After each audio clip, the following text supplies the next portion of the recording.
Dans sa quête de vérité et dans son grand désir à partager sa compréhension des enseignements du livre de l'Ancien, aujourd'hui, Gaëtan Charland nous offre sa conférence intitulée L'unité spirituelle et nous. Gaëtan est du Québec. Il a commencé à lire le livre d'Urantia en 1979. 20 ans plus tard, il est devenu hôte de 2 groupes d'études, dont un qui est toujours bien actif, avec sa douzaine de participants à chaque semaine. Il a servi dans de nombreux postes, autant à l'international qu'au niveau local, ainsi qu'à la Fondation Urantia. Dans sa conférence, bien que nous ayons une idée de la définition du mot unité, nous explorerons les significations de l'unité en tant que spirituelle, ce qu'elle requiert de nous, amoureux de cette révélation, et comment nous pouvons manifester cette unité spirituelle dans nos vies. Également, nous examinerons en quoi l'unité spirituelle est fondamentale pour notre organisation et pourquoi sans elle, l'unité organisationnelle ne sera pas atteinte, ce qui pourrait compromettre la réussite de notre mission, la dissémination du livre d'Urantia et de ses merveilleux enseignements. Gaëtan, c'est à toi. Merci, Lynn. Bonjour à tous. Alors, l'unité spirituelle, c'est un concept que l'on retrouve dans le livre de Rancière, spécialement dans les enseignements de Jésus, où Jésus, à un moment donné, il adresse quelques-uns de ses apôtres à propos de ce sujet. Alors, c'est un sujet souvent que nous n'explorons pas nécessairement. C'est pas un sujet qui est, disons, qui est bien, bien populaire. Il y a d'autres sujets qui ont été beaucoup plus populaires dans des présentations. C'est un sujet que j'ai présenté en anglais il y a à peu près un mois de ça. Pourquoi ce sujet-là? Parce que pour certains d'entre vous qui connaissent le niveau international, peut-être, on sait qu'il existe 2 organisations fraternelles et ces organisations-là, malheureusement, où il y a des hommes, il y a toujours des choses d'hommes qui se produisent, il y a de la compétition et cette compétition-là entraîne des pertes, des pertes en ressources humaines, des pertes parce qu'il y a duplication des projets qui, vont atteindre les mêmes personnes, la compétition au niveau des membres, au niveau des volontaires. Alors, il y a de la compétition un peu partout. Puis là, il y a la compétition, mais souvent, malheureusement, il y a des déboires qui se font comme, on appelle ça en anglais du bad mouthing. On a des gens qui vont calomnier l'autre association, pas nécessairement comme telle, pas aussi véhémente que ça, mais qui vont diminuer l'intérêt des lecteurs pour d'autres associations. Alors, c'est tout fait au détriment de la révélation. Alors, quand on pense à l'unité spirituelle, pensons d'abord à ce que l'effet a sur la révélation elle-même et notre mission à nous. C'est dans ce sens-là que j'apporte le message d'unité spirituelle. Alors, comme je dis, j'ai fait cette réflexion-là surtout dans le cadre de futures négociations entre les 2 associations fraternelles qui vont se dérouler probablement aux États-Unis bientôt. Et moi, je fais partie d'un de ces comités-là au niveau de l'OUI pour rencontrer euh, mes contemporains de l'association de la Fellowship aux États-Unis. Alors, nous allons discuter de la façon dont on pourrait unifier ces 2 organisations-là. Mais ce n'est pas seulement au niveau des organisations internationales, souvent même au niveau local, on a des divergences d'idées au niveau de ce qu'on pourrait faire pour amener la mission de la révélation un peu plus près des hommes, c'est-à-dire amener Dieu près des hommes et les hommes près de Dieu. Alors, aujourd'hui, nous allons explorer le concept d'unité spirituelle tel qu'éclairé par les enseignements contenus dans le livre du Rancio. Dans une ère caractérisée par la diversité, avec un monde plus connecté que jamais auparavant, la quête de l'unité, particulièrement à un niveau spirituel, devient de plus en plus pertinente et impérative, même au sein de notre propre mouvement Urantia. Le livre d'Urantia se présente comme un phare d'illumination, offrant une vue panoramique du paysage spirituel qui transcende les frontières religieuses, nous invitant à explorer l'essence de l'unité qui nous lie tous en tant qu'êtres humains dans ce voyage terrestre. Il élucide une tapisserie de sagesse, fusionnant des aperçus cosmiques avec des conseils pratiques, plaidant pour une conscience collective qui favorise l'harmonie, la compréhension et l'interconnexion entre tous les individus, indépendamment du credo, de la culture, du passé ou de l'appartenance à différentes organisations urantiennes. À travers ces enseignements, nous sommes invités à contempler la notion profonde d'unité spirituelle, un concept qui va au-delà de la simple tolérance ou acceptation, mais embrasse un profond sentiment de respect, d'appréciation et de révérence pour la spiritualité inhérente qui réside dans chaque âme.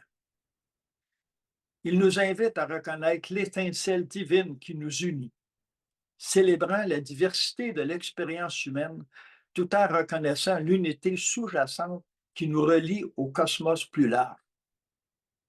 Aujourd'hui, nous plongerons dans les enseignements du livre d'Urantia, explorant ses profondes perspectives sur l'unité spirituelle et ses implications pour nos vies et nos organisations. Nous chercherons à comprendre comment ces enseignements peuvent servir de lumière guide, nous inspirant à favoriser l'unité, la compassion et un sentiment d'interconnexion dans nos vies personnelles, nos organisations et le monde en général. Alors que nous naviguons dans cette présentation, puissions-nous ouvrir nos cœurs et nos esprits à la sagesse profonde encapsulée dans ces enseignements. Embarquons ensemble dans ce voyage transformateur vers une compréhension plus profonde de l'unité spirituelle, la reconnaissant non seulement comme un concept, mais comme une force transformatrice qui a le potentiel d'élever notre existence et de remodeler notre monde pour le mieux. En conséquence, l'unité spirituelle est la reconnaissance et l'acceptation de l'unité fondamentale qui existe entre tous les individus et le divin. Elle parle d'une famille cosmique où chaque âme est interconnectée, partageant une origine et un destin commun. Cette unité s'étend au-delà du domaine physique, englobant l'aspect spirituel de l'existence. Elle souligne que malgré la diversité apparente dans l'univers, il existe une unité sous-jacente qui lie toutes les formes de vie ensemble. L'unité spirituelle n'est pas seulement un concept abstrait, mais une réalité vivante qui peut être expérimentée et embrassée par les individus.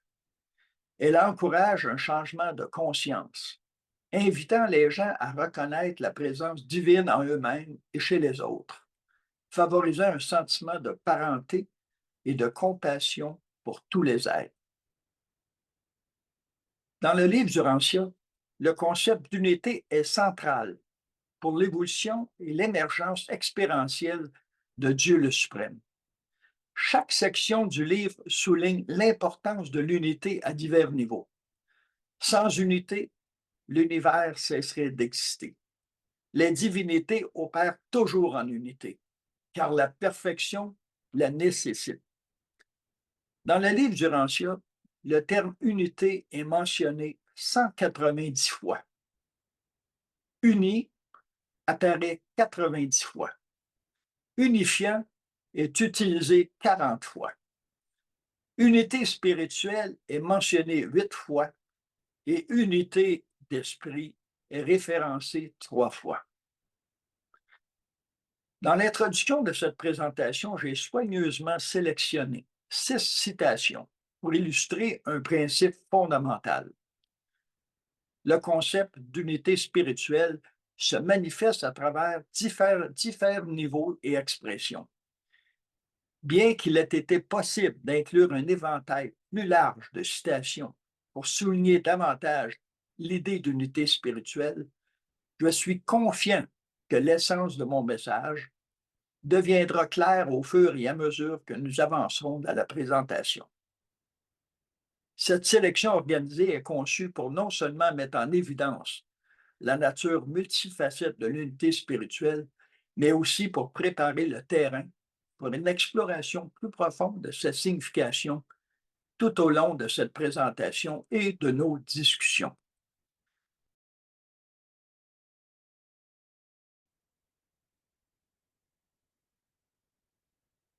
Place à la scène. Jésus dit, néanmoins, je te déclare qu'à moins de l'être de l'Esprit, un homme ne peut entrer dans le royaume de Dieu. Ce qui est né de la chair est chair, ce qui est né de l'Esprit est esprit. Il va de soi que pour manifester l'unité spirituelle avec nos frères et sœurs en esprit, il faut d'abord être né de l'Esprit et avoir commencé à manifester les fruits de l'Esprit dans nos vies. Pour moi, c'est fondamental. La religion de l'Esprit signifie effort, lutte, conflit, foi, détermination, amour, loyauté et progrès. Cette citation souligne la nature transformatrice de la croissance spirituelle et l'importance de l'effort personnel et du dévouement. La religion de l'esprit est l'expérience la plus haute et la plus profonde que connaissent les êtres humains. Le royaume des cieux dans le cœur des hommes créera l'unité religieuse, mais pas nécessairement l'uniformité. Parce que chaque collectivité religieuse composée de tels fidèles sera dégagée de toute notion d'autorité ecclésiastique, de souveraineté religieuse. Celle-ci suggère que la véritable unité religieuse naît de la transformation intérieure des individus plutôt que de la structure ou de la hiérarchie externe.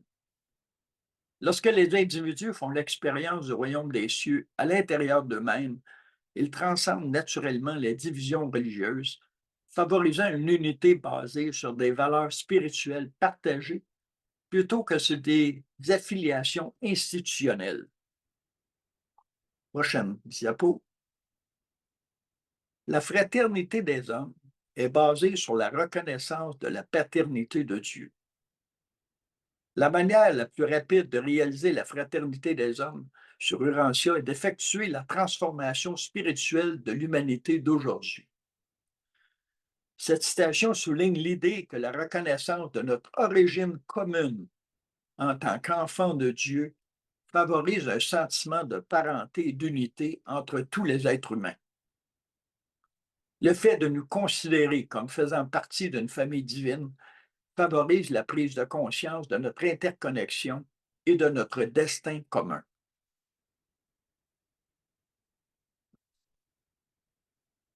Au royaume de la fraternité croyante de ceux qui aiment la vérité et connaissent Dieu, la règle d'or revêt des qualités vivantes de réalisation spirituelle sur ces niveaux supérieurs d'interprétation qui amènent les fils mortels de Dieu à considérer cette injonction du Maître comme requérant d'eux qu'ils se situent par rapport à leurs semblables de telle manière que ceux-ci recevront le plus grand bien possible de leur contact de croyants avec eux.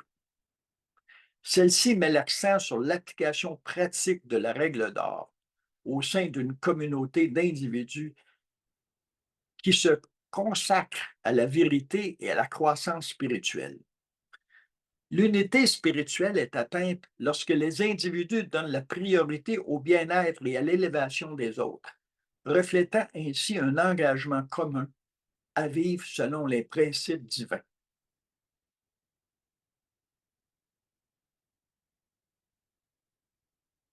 L'unité spirituelle dérive de la conscience que chacun de vous est habité et de plus en plus dominé par le don d'esprit du Père céleste.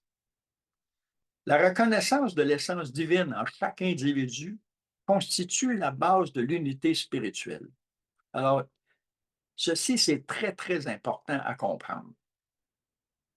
Lorsque nous comprenons conscience de notre lien inhérent avec le divin, nous nous percevons naturellement les uns les autres comme des frères et sœurs spirituels, ce qui favorise un sentiment d'unité et de parenté.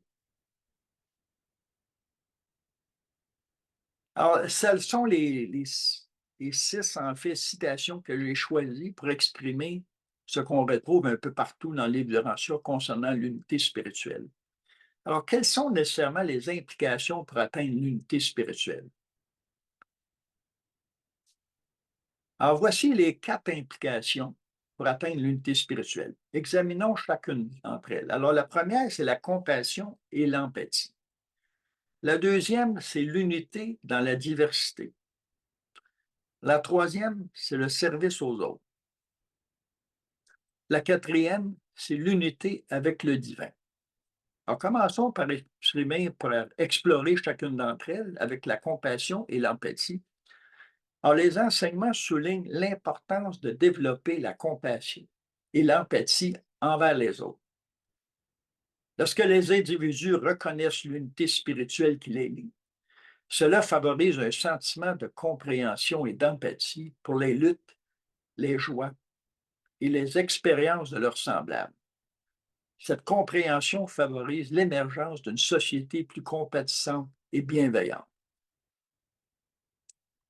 Unité dans la diversité.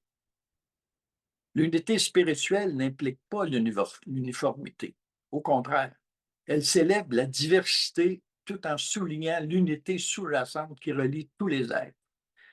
Elle encourage l'acceptation des différentes différences de croyances, de cultures et de perspectives en favorisant un environnement d'inclusion et de respect des divers points de vue. Elle favorise la coopération et l'harmonisation des différences tout en transcendant l'idée de compétition comme mécanisme de croissance. Service aux autres. Le concept d'unité spirituelle encourage les individus à s'engager dans un service désintéressé aux autres. Comprendre que chaque individu fait partie d'une famille spirituelle plus large motive les gens à contribuer positivement au bien-être des autres sans rien attendre en retour. Chez ceux qui servent, cela produit la manifestation des fruits de l'esprit, qui est une expression de l'unité avec le suprême. Unité avec le divin. La reconnaissance de l'unité spirituelle conduit à un lien plus profond avec le divin. En reconnaissant la présence du divin en soi et dans les autres, les individus peuvent éprouver un profond sentiment d'unité avec la source ultime de toute existence.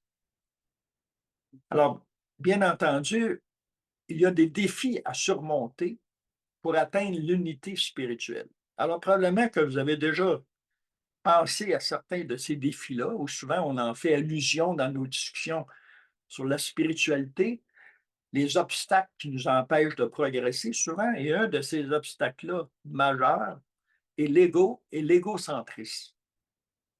Alors, il y a des tendances humaines à l'ego, à l'égoïsme et à une focalisation étroite sur les intérêts personnels font souvent obstacle à la reconnaissance de l'unité spirituelle. Pour surmonter ces tendances, il faut une transformation intérieure et un changement de conscience. Et même si on est des lecteurs du livre du Rancia, on est souvent nous-mêmes victimes de l'ego et de l'égocentrisme. On peut le voir souvent manifester chez différentes personnes, même chez nous-mêmes.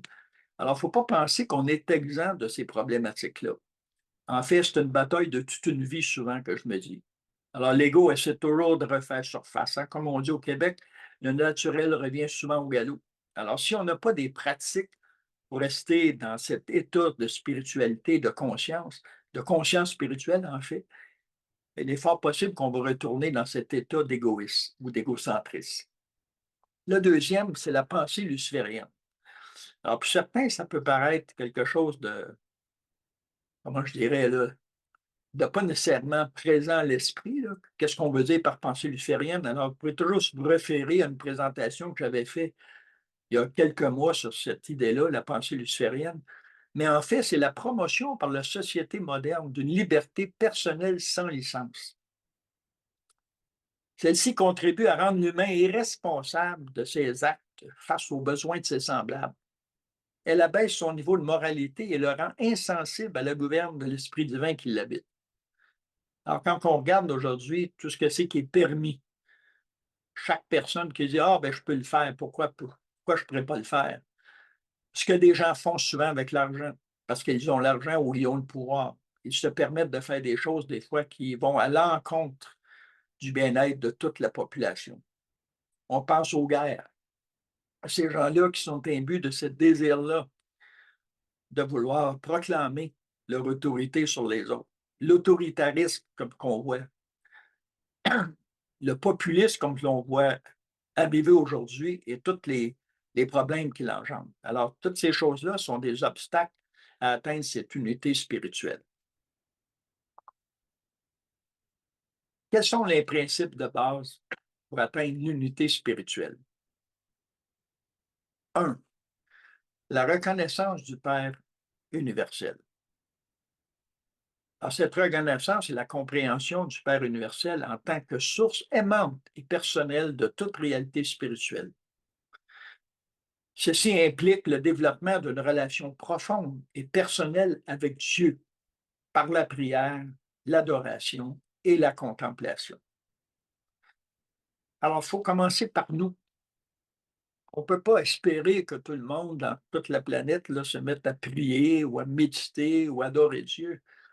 Mais ça commence par nous. Si nous connaissons la vérité, c'est à nous d'abord de la mettre en pratique dans notre vie. Il y a une bonne façon d'aborder cette vérité-là, la vérité de Dieu, c'est justement d'avoir une relation avec lui plus étroite, d'avoir des rendez-vous personnels avec lui tous les jours, de pratiquer la prière, de pratiquer la méditation et l'adoration, et aussi, je dirais, le service, mais on va en revenir un peu plus loin. Embrasser la fraternité humaine. Tous les individus font partie d'une famille universelle. Il encourage la reconnaissance et l'acceptation de cette fraternité. Cela implique de traiter les autres avec amour, respect et compassion, quelles que soient les différences de race, de culture ou de croyance. Alors, vous regardez ici, nous, on est plusieurs, là, on est des personnes de différentes races. Il y a des personnes de race noire, des personnes de race blanche. J'espérerais, moi, il n'y a pas longtemps, j'étais avec des personnes de race jaune. J'étais à Taïwan pour une présentation. Alors, quand on voit toute cette communauté d'humains de différentes races, même de différentes cultures, parce que même à travers nos propres pays, et des fois, il y a différentes cultures religieuses, différentes cultures, comment je dirais, là, d'appartenance familiale, d'appartenance à certaines ethnies. Alors, on se doit de respecter ces cultures-là et de les embrasser comme étant nos frères et nos sœurs, toutes les gens qui font partie de ces cultures-là. Recherche de la vérité, de la beauté et de la bonté. La recherche de la vérité, de la beauté et de la bonté en tant qu'aspect essentiel de la croissance spirituelle et de l'unité. Elle encourage les individus à rechercher la vérité par le biais de la recherche intellectuelle et spirituelle, à apprécier la beauté du monde qui les entoure et à s'efforcer de vivre une vie de bonté morale. Dans le livre du Rancia, dans la vie de Jésus, on nous dit que Jésus, quand il voulait exprimer réellement la volonté de Dieu, alors pour lui, la volonté de Dieu était centrée sur bonté, beauté, vérité. Ce qui veut dire qu'on doit s'efforcer de ne vivre notre vie en fonction de ces trois valeurs. Et ce qui était pour Jésus l'expression de la volonté de Dieu, à tous les égards. Alors, ça nous amène à réfléchir sur ces valeurs-là. Alors, en tant que chercheurs de vérité, nous, on devrait, en fait, là, se sentir beaucoup plus unis entre nous parce qu'on poursuit la même direction, en fait, la même recherche. Cultiver la vie intérieure. Cultiver la vie intérieure par la prière, la méditation et l'autoréflexion. Il encourage les individus à développer une pratique spirituelle personnelle qui permet la communion avec l'esprit intérieur et l'exploration de sa propre nature spirituelle. Alors, quand on regarde à la fin complète du livre de Rancia, à la dernière page, on dit le grand défi de l'homme, c'est d'établir un contact conscient avec l'unité divine qui l'habite, avec l'ajusteur de pensée qui l'habite. Alors, comment on peut faire ça? Alors voilà, ce sont des pistes de réflexion, des pistes de solutions. Alors, par la prière, la méditation, l'autoréflexion ou la méditation, le profonde, quand on réfléchit sur des concepts ou sur Dieu lui-même. Mais je dirais, j'ajouterais à ça, il ne faudrait pas oublier le service auquel on va parler un peu plus loin. Service aux autres. Le livre Jurancia souligne l'importance du service désintéressé aux autres comme moyen de favoriser l'unité spirituelle. Il encourage les individus à s'engager activement dans des actes d'amour, de bonté et de service en reconnaissant qu'en aidant les autres, ils contribuent à l'élévation et à l'unité de l'humanité. Quel meilleur moyen que de croître spirituellement, que de servir les autres? Quel meilleur moyen que de faire progresser le suprême que d'être au service de nos semblables, tout en faisant des nouvelles expériences spirituelles? C'est probablement un des moyens les plus extraordinaires que nous avons à notre portée, qu'est le service. Et en fait, si on regarde dans les Jurancia, le mot service, on va le retrouver des centaines de fois à différents niveaux d'expression. Alors, le service fait partie des fruits de l'esprit aussi, servir avec amour, qui est une devise de l'Association Jurancia du Québec. Harmoniser la science et la religion. Le livre Jurancia promeut l'harmonisation de la connaissance scientifique et de la foi religieuse.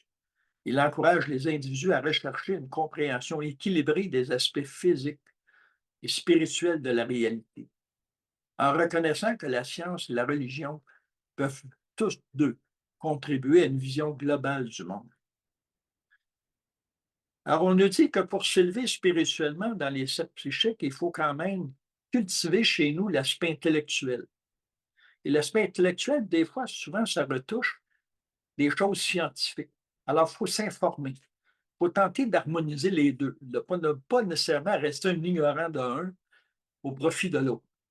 Alors, ça harmonise les faits et aussi les discussions qu'on peut avoir avec d'autres individus. Et ça nous équilibre dans notre foi. Alors, l'unité spirituelle, ses principes et pratiques, ainsi que beaucoup d'autres présentés dans le livre Jurancia, fournissent un cadre détaillé pour les individus qui recherchent l'unité et la croissance spirituelle. Il est important d'aborder ces enseignements avec un esprit ouvert et la volonté de les explorer et de les appliquer dans sa propre vie.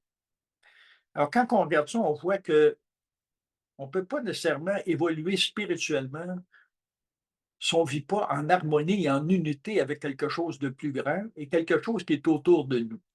La nature, nos voisins, nos parents, nos amis et même nos ennemis. Jésus a dit aussi, hein, il faut même aimer nos ennemis.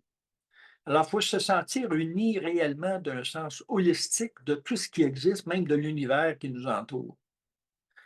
Je ne sais pas si vous avez déjà fait l'expérience de sortir un soir et de regarder le ciel étoilé.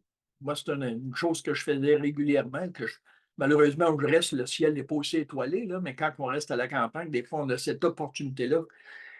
Et un soir, quand je regardais les étoiles et je regardais l'univers, je réfléchissais à Dieu et à nous habitons, j'ai réellement senti que cet univers-là où je suis, c'était là où j'habite, c'était chez moi, cet univers-là.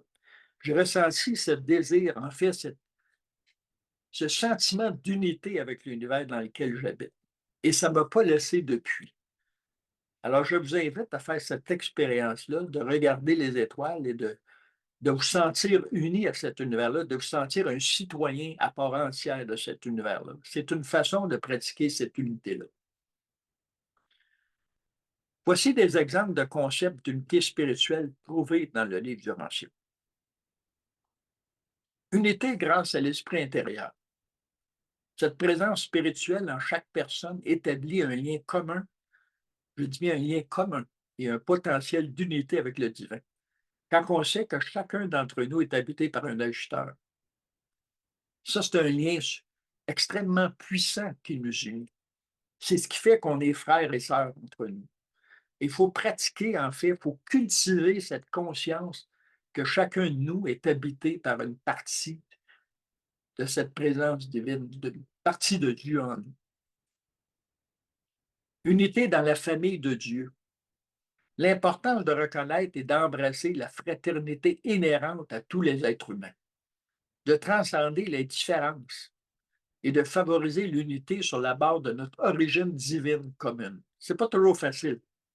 Quand on rencontre des gens qui ont des idées diamétralement opposées des nôtres, de les voir comme des frères ou des sœurs, ou des gens qui, des fois, vont nous dénigrer, vont être agressifs envers nous.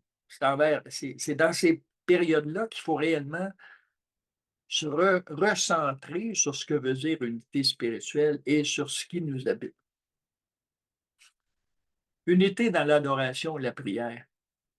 S'engager dans l'adoration et la prière personnelle comme moyen de se connecter au monde spirituel. Ceci met en évidence le pouvoir de l'adoration et de la prière collective, où les individus se rassemblent dans un esprit d'unité pour rechercher des inspirations spirituelles, exprimer leur gratitude et s'élever les uns les autres.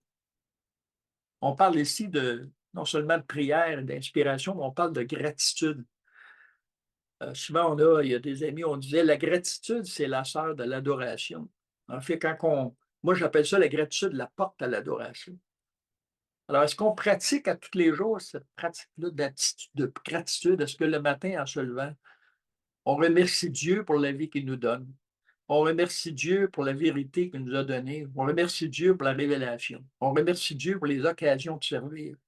On remercie Dieu pour notre santé, pour la nourriture. On remercie Dieu pour là où on demeure, pour notre pays, pour tout ce qui est là pour nous permettre une vie libre, une vie beaucoup plus abondante en plein de choses. Quand on compare nos vies des fois à des endroits où dans le monde où les gens souffrent. Alors, comment mieux nous sommes? Alors, il faut en prendre réellement conscience. Unité par l'amour et le service. L'amour authentique des uns pour les autres, associé à un service désintéressé, peut combler les différences, dissoudre les barrières et créer un sentiment d'unité et d'harmonie au sein des communautés et des organisations. En fait, c'est ça qui crée les bonnes organisations. C'est quand les gens sont unis dans le service. Quand les gens servent tous, ils peuvent partager leur expérience et qu'ils peuvent croître ensemble. Il y a souvent des organisations qui viennent au monde, puis il n'y a personne là-dedans qui sont impliqués dans des services divers. Alors, les organisations ne tiennent pas parce que ça devient juste un échange intellectuel d'idées. Alors, on doit s'impliquer dans plein de choses, faire valoir notre vie intérieure, transformer les autres par notre exemple et de la façon que ça doit se produire. L'unité dans la recherche de la vérité. La recherche sincère et ouverte de la vérité peut conduire à une compréhension plus profonde de la réalité et favoriser l'unité entre les chercheurs de vérité qui partagent leur idée et leur expérience. Comment on peut faire partager nos idées, nos expériences? Eh bien, l'association, mais elle favorise la création de groupes d'études, de cours, de conférences. Alors, il y a plein d'endroits où on peut se réunir et on peut partager nos idées, nos expériences. Les groupes d'études, c'est un excellent exemple. Moi, ça fait des années, là, depuis 1999, que je participe, que j'ai un groupe d'études, mais bien avant, j'ai participé à des groupes d'études. Et je me suis aperçu qu'à l'intérieur de ces groupes-là, je pouvais réellement en venir à comprendre beaucoup de choses. Et la compréhension de ces choses-là m'a permis, en fait, d'accéder à une meilleure croissance spirituelle. Alors souvent, on est retardé parce qu'on a des idées exiguës, des idées moins élaborées sur certains sujets, et quand on fait contact avec d'autres, on peut partager nos difficultés, mais aussi partager nos gains, nos expériences, qui favorisent l'édification des autres. Alors, c'est une façon d'être unis. Alors, je pourrais arrêter là et on pourrait discuter longuement de l'unité, mais je vais poursuivre parce que quand j'ai fait cette présentation-là, c'était dans le but d'amener les gens à réaliser que même au sein du mouvement Urantia, on a besoin d'unité. Et je me disais il n'y a pas longtemps, puis Lynn l'a dit au début dans la présentation, sans unité spirituelle, il ne peut exister d'unité organisationnelle. Et lorsqu'il y a unité spirituelle, il ne peut pas y avoir de désunité au niveau organisationnel, parce qu'un ne va pas avec l'autre. Alors, l'unité spirituelle engage l'individu à s'unir. Et quand on est uni à Dieu en nous, on veut nécessairement être uni aux autres. On ne veut pas nécessairement faire partie de d'autres choses que cet endroit-là où on se regroupe tous pour un même but, pour le but de favoriser l'émergence de la vérité dans le monde afin que le monde devienne meilleur. Alors, quand on parle d'unité au sein du mouvement Urantia, alors je dirais ici les idées qui favorisent l'unité de l'organisation basées sur les enseignements du livre d'Urantia. Les divisions au sein du mouvement Urantia qui concernent différentes organisations qui ont la même mission et le même but. La résolution de cette question nécessitera des efforts pour transcender les préjugés et les partis pris en embrassant une perspective plus large d'interconnexion. Coopération et collaboration. On doit encourager les individus et les groupes à travailler ensemble en reconnaissant que l'unité est le fruit d'efforts collectifs et d'objectifs partagés. Alors, c'est souvent ce qui arrive au niveau des organisations. On a les mêmes buts, les mêmes objectifs, les mêmes rôles, mais rappelez-vous ce que j'ai mentionné un peu plus tôt dans la présentation, quelles étaient les difficultés à atteindre cette unité spirituelle. C'est souvent l'égocentrisme, l'ego, et même la pensée luciférienne. Et ça existe même à travers les lecteurs du livre d'Urantia. Le respect de la diversité. Embrasser la diversité des perspectives, des talents et des antécédents au sein de l'organisation en reconnaissant que l'unité n'est pas synonyme d'uniformité, mais plutôt un mélange harmonieux de forces différentes. Et souvent, dans le mouvement Urantia, on dit ben, on a l'unité spirituelle. Alors, il ne faut pas créer l'uniformité. Il y a tellement de choses différentes à faire. Il y a tellement de talents différents que d'avoir une unité fonctionnelle, c'est à peu près, tu sais, que dans tout ce qu'on fait, c'est à peu près impossible. Parce que chacun fait les choses de façon différente, d'après ses propres talents, d'après ses propres compréhensions. Alors, il va toujours y exister une diversité d'expressions dans le mouvement Urantia, même si nous sommes unis en un seul mouvement, en une seule organisation. Avoir un objectif commun, mettre l'accent sur la mission ou l'objectif général qui unit l'organisation, en rappelant aux membres la vision et les valeurs communes qui guident leur action. Ça aussi, c'est important. Il faut avoir une vision. Souvent, il y a des gens qui manquent de vision. Ils poursuivent des visions diamétralement opposées. Alors souvent, on voit ça dans des organisations où les leaders n'ont pas nécessairement une vision claire de là où ils vont. Alors quand ça se produit, ça, bien, les gens ils vont un peu partout. Hein. Tu sais, c'est un peu comme désorganisé. Alors, il faut être organisé si on va aller quelque part. Comme un proverbe que j'aime souvent citer, un proverbe africain, quand tu veux aller loin, ou plutôt quand tu veux aller vite, tu y vas tout seul, parce que tu peux courir. Tu ne tiens pas compte des autres. Mais quand tu veux aller loin, ça te prend les autres pour aller loin. Alors, tu as besoin de la force de tout le monde pour aller loin. Et c'est ça que sont les organisations. Une communication efficace.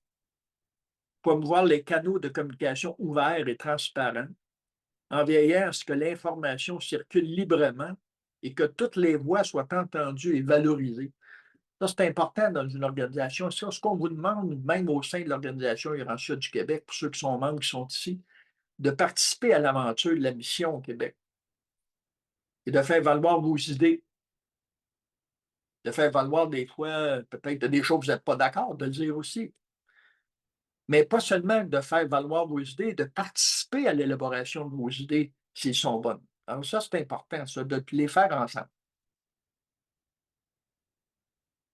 Le leadership au service des autres. Encourager les dirigeants à adopter une approche de leadership au service des autres. C'est-à-dire que les dirigeants eux-mêmes doivent être au service des autres, pas nécessairement se servir, en se concentrant sur le soutien et la responsabilisation des autres, plutôt que sur l'affirmation de l'autorité, ce qui favorise un sentiment d'unité et de collaboration. Alors, les leaders dans nos Urantia ne sont pas des patrons, ne sont pas le boss de personne. Là. Ils sont là pour servir la grande communauté. Ils doivent donner l'exemple. en fait. Ils doivent être ceux qui sont le plus impliqués. Je voudrais vous faire partager une petite histoire pour illustrer l'unité d'esprit qui favorise l'unité organisationnelle. Et c'est une histoire et après ça, je vais faire une conclusion.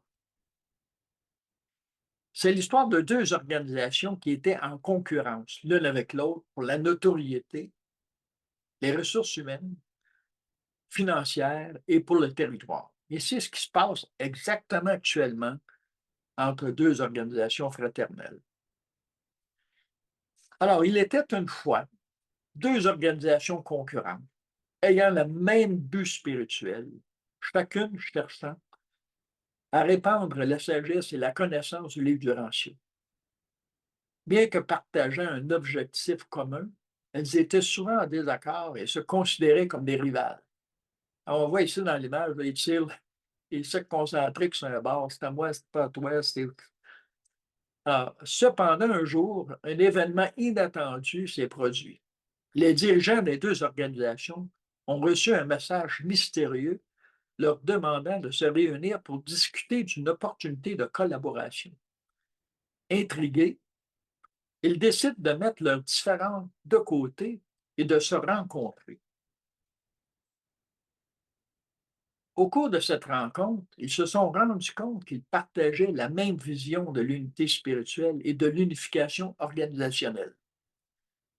Ils ont compris que leur rivalité ne servait qu'à diviser ceux qui cherchaient la vérité et la compréhension.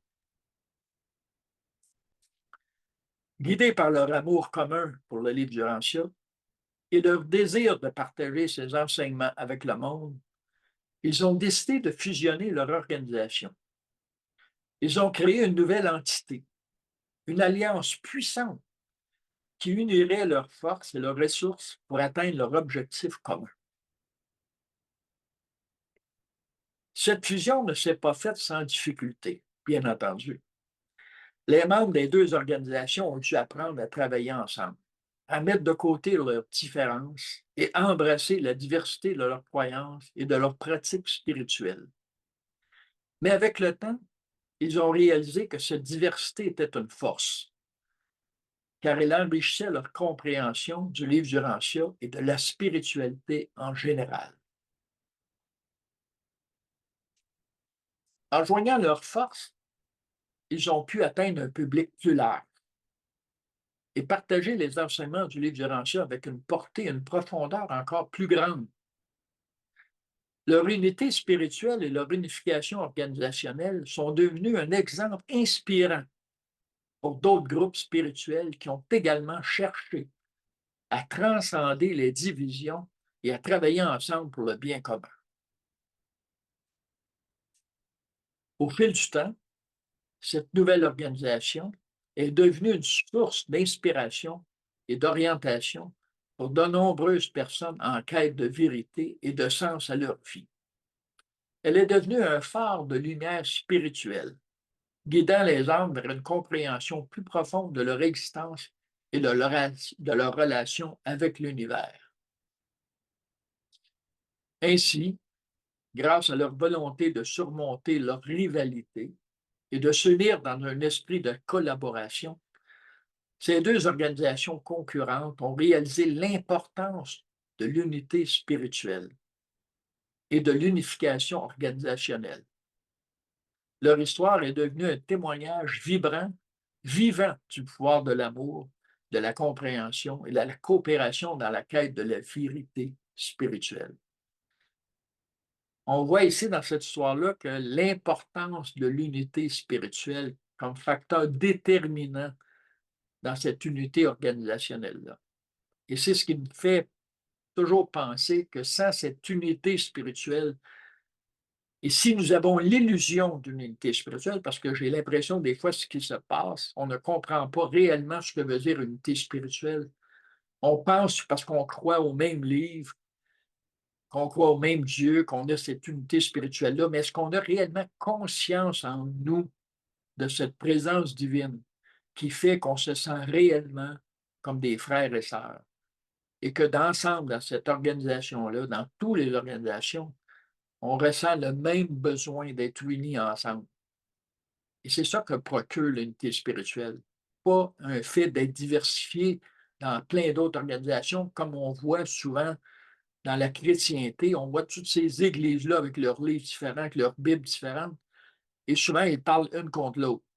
Alors, on ne veut pas ça, nous, mais c'est ce qui souvent c'est qui arrive, malheureusement. Le poids de la compétition entraîne toujours l'homme vers le niveau de la bête. Alors, moi, j'ai été témoin de ça au niveau de l'AEI, quand j'étais au poste de président, puis je voyageais dans le monde un peu partout, je voyageais et que je voyais, j'étais témoin de la présence de 2 organisations sur le terrain. Ce qu'on me rapportait, c'était pas toujours bien, bien beau. Ça reflétait pas ce qu'on peut dire un état spirituel d'être. Dans les civilisations avancées, la coopération est plus efficace que la concurrence. Alors, l'intelligence est censée nous amener là, dans ce futur. Enfin, on est supposé d'exprimer le futur de la pensée spirituelle et non pas ce qui est présent actuellement sur la Terre. On est supposé de s'élever plus haut que ce qui est là actuellement. On est supposé d'être la représentation de ces vérités-là. Alors, des fois, on fait mauvaise figure en ce sens-là. Une maison divisée en son sein ne peut subsister. Alors, je n'ai pas besoin de beaucoup d'explications. Alors, c'était un dicton favori de Jésus, hein?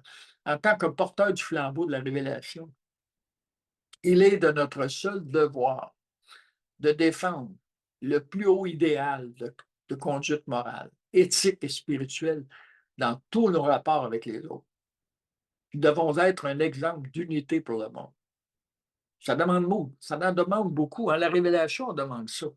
On ne demande pas qu'on reste comme on était avant. Ça me fait penser à quand Mattathermus avait demandé à Jésus de faire partie des 70. Vous vous rappelez ce qu'il a dit, hein? Vends tout, donne tes biens aux pauvres, viens me rejoindre. Mais Mattathermus n'était pas prêt à donner ses biens. Mais des fois, ce n'est pas tant de l'argent qu'on parle, là. Donner de son temps, donner de ses fausses idées, donner de son égoïsme, mettre ça de côté et avancer. Alors ici, je vais vous lire ce qui avait été écrit dans la première constitution du Rancher Brotherhood, la première fraternité qui a été créée à partir des membres du Forum, quand ils ont écrit leur constitution. Dans la mesure où notre conviction la plus solennelle est le confort, le bonheur et le bien-être de l'homme seront améliorés par la création d'une organisation consacrée au but exprimé ci-après, et dans la mesure où notre jugement réfléchi et que les buts exprimés ci-après peuvent être mieux accomplis par l'assistance mutuelle et l'association d'un corps de personnes travaillant ensemble pour une cause commune. Nous nous unissons par la présence en tant qu'association volontaire et fraternelle sous le nom de Urantia Brotherhood ou la fraternité Urantia. Et nous adoptons et établissons par la présence cette constitution de la Urantia Brotherhood. Voyez-vous que déjà l'esprit d'unité est allé au départ. Qu'est-ce qui est arrivé après? Et moi, je dis souvent, je dis, après, qu'est-ce qui est arrivé? Il est arrivé les hommes. Et vous savez, hein, la révélation, à qui ça peut servir de diviser? Hein? On dit bien, hein, maison divisée entre elle-même ne peut subsister. Et quand on veut gagner, souvent on divise. Hein? Les ennemis disent ça. Alors, qui serait le gagnant dans tout ça? Bien entendu, Galgatia. Alors, c'est ce qui met fin à ma présentation.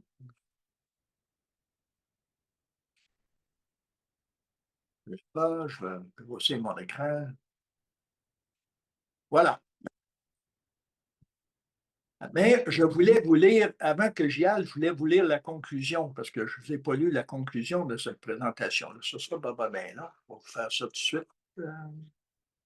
C'est ça. Alors, fréquemment, on a entendu l'argument de l'unité spirituelle utilisé pour limiter les débats sur la signification réelle de l'unité organisationnelle, juxtaposée à l'unité fraternelle. De mon point de vue, ces deux aspects sont intrinsèquement liés, semblables aux doigts de la même main. L'un ne peut exister sans l'autre. L'appel écrit par Sue Succumby, pour ceux qui l'ont vu, là, concernant il y a eu comment on appelle ça, un sondage qui a été fait là, concernant l'unité. Alors, visant à favoriser l'unité entre la Fellowship et Rancho International, rend évident que l'unité organisationnelle nécessite l'unité spirituelle. Elle-même l'a vu. Il y a des années, lorsque nos deux organisations se sont réunies à la Fondation pour discuter de l'unité, j'ai proposé que nous mettions temporairement de côté nos loyautés envers nos organisations respectives et nous demandions ce qui serait le plus bénéfique pour la révélation. En mettre les organisations de côté et de se demander sincèrement ce que nous faisons bénéficie-t-il réellement à la mission de la révélation? Malheureusement, à cette époque-là, rien de substantiel n'a été proposé. Et au lieu de cela, nous avons justifié des actions qui allaient à l'encontre de l'idéal d'unité spirituelle, nuisant au bien-être de la révélation, malheureusement. Aujourd'hui, l'idée d'unité organisationnelle refait surface. Excusez. L'unité spirituelle signifie s'efforcer d'atteindre les idéaux spirituels les plus élevés, avec Jésus servant de lumière guide dans la poursuite de cet idéal. Dans ma compréhension de l'unité spirituelle, cela implique de vivre, de penser et d'agir en harmonie avec la plus haute allégeance, Dieu. Nous devons nous efforcer de faire la volonté de Dieu dans tout ce que nous entreprenons, y compris notre responsabilité envers la révélation. Les organisations sont un moyen pour atteindre une fin. Et cette fin est la diffusion de cette nouvelle révélation de Dieu au monde. C'est notre mission collective et c'est la responsabilité de chaque individu qui croit en cette révélation. L'unité spirituelle nous oblige à consacrer nos meilleurs efforts pour favoriser le bien-être de la révélation et mettre de côté nos agendas personnels pour le bien commun. L'unité spirituelle signifie que les lecteurs et les organisations du Rancho collaborent pour le bien-être de la révélation et sa mission. L'unité spirituelle implique de travailler comme une seule organisation pour une cause commune. L'unité spirituelle nous appelle à incarner véritablement l'enseignement du Maître sur la paternité de Dieu et la fraternité spirituelle de l'humanité. Pour ceux d'entre nous qui ont choisi d'embrasser les enseignements du livre de Rancho et de participer activement à sa mission, nous sommes les émissaires de cette nouvelle ère. Par conséquent, nous devons vivre et agir comme des enfants de Dieu authentiques et résolus. Comme le dit la Révélation, le monde a besoin de voir Jésus vivre à nouveau sur terre dans l'expérience de mortels nés d'esprit qui révèle efficacement le Maître à tous les peuples. Alors voilà. Alors vous, est-ce que vous croyez réellement que l'unité spirituelle est présente dans tout ce que vous voyez autour de vous? Est-ce que vous vous sentez unis spirituellement à tout ce qui vous entoure? Moi, j'ai des difficultés des fois, parce que quand je regarde le monde, des fois, je suis obligé d'y penser consciemment. Alors, si vous avez des pistes de solutions à toutes ces questions-là, à ces deux questions-là ou à d'autres que peut-être ma présentation vous a posées, j'aimerais que vous les exposiez. Alors, je vous remercie. Merci. Merci. Merci beaucoup, Merci. Gaétan, pour ta passion. On peut voir comment c'est un homme passionné et déterminé à apporter cette vérité-là, toutes ces vérités-là qui sont contenues dans le livre de Rancio. Donc, un gros merci, Gaétan. Je sais que ça a été un immense travail que tu as fait là. Merci. Alors, je vous invite à répondre à la question, poser des questions, faire des commentaires. Vous êtes les bienvenus. Oui, Maurice. Oui, bonjour tout le monde. Si l'esprit d'unité peut unifier nos deux organismes, pourquoi n'en serait-il pas de même avec les églises humaines? Tu sais, on peut penser plus loin, mais parce qu'au fond, on recherche tous le même but commun spirituel. Donc, si on a trouvé un moyen de nous rapprocher entre nous, nos deux petits organismes, on peut garder cette voie pour rejoindre l'humanité complète, ce qui est le but finalement du livre de Rancia sur Terre. Voilà mon... Merci, Maurice. C'est réellement l'idée que je veux transposer dans cette présentation-là, c'est que quand on est capable de s'unir juste en petits groupes, on peut étendre cette unité-là un peu plus loin parce qu'on peut développer cette conscience. L'idée, c'est de développer cette appartenance à ce monde et cette fraternité avec tous les hommes et les femmes. C'est pour ça que les sujets dont j'ai souvent parlé dans des conférences, qui étaient la paternité de Dieu, la fraternité des hommes, toujours en tentant d'exprimer ce qui était la volonté de Dieu, et là, l'unité spirituelle et la pensée luciférienne, c'est pour amener cette conscience-là de nous, les lecteurs du livre de Rancia, vers cette conscience qu'on existe dans un monde où on n'est pas seul. Il faut réellement, nous, vivre ce que nous exprimons, ce que nous pensons exprimer, vivre la vérité que nous comprenons. Ah, merci. Merci, Maurice. Guy? Ton micro est fermé, Guy. OK. Oui, bonjour. Merci, Gaëtan, pour ton partage. Pour ta question, moi, ben, je dirais que oui, nous sommes tous unis, mais on ne sait pas, nous ne le savons pas tous. Il y en a qui le savent, ils ont établi leur relation. C'est pour ça qu'ils nous ont donné du temps. Le temps, on est dans le suprême, puis l'expérience, puis, mais ça se fera pas sans conflit, sans effort, c'est pour ça que ceux qui ont eu la lumière, mais c'est à chacun de nous, comme tu disais, c'est à chacun de nous de partager avec nos semblables, ceux qu'on peut guider du mieux qu'on peut. Mais c'est sûr qu'on est tous unis parce qu'on a été créé par un créateur unifié. Notre mental est déjà uni, mais on a une volonté, on a le libre arbitre.